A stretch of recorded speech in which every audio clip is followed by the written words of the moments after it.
do you think it's conceivable that the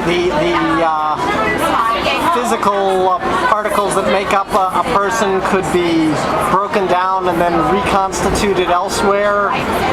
Boy, it would be some job. Yeah, I'll tell you. I don't know that. You know, you're saying, is this particular kind of thing possible? And I would say, well, I don't know.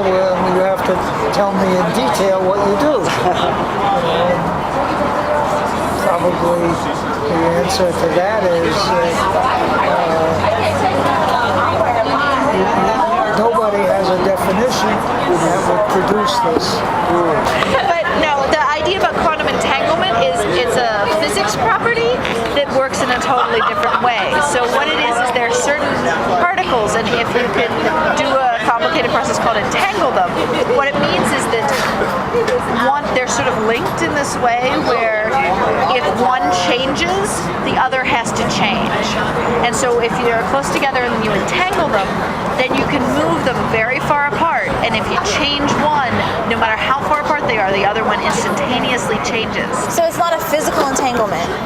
It's not a physical, it depends on, it's a very open question, a complicated question of physics, because it's how do they know what the other is doing?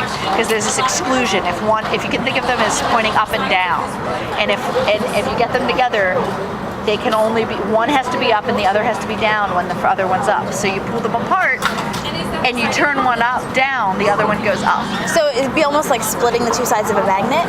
Yeah, sort of. I mean, that's a good analogy to think of. But then what happens is you can think about, if you change one, you know what's going to happen to the other one no matter how far away it is. So they've done these experiments with electrons and small little particles where they just move them 50 feet away, right? And you change one and the other changes. But you can think about, what if you move them 1,000 miles away or to another planet? And then the question becomes, how do you get something bigger than just one particle to entangle? But you see how that could turn into a sort of teleportation thing long term? But I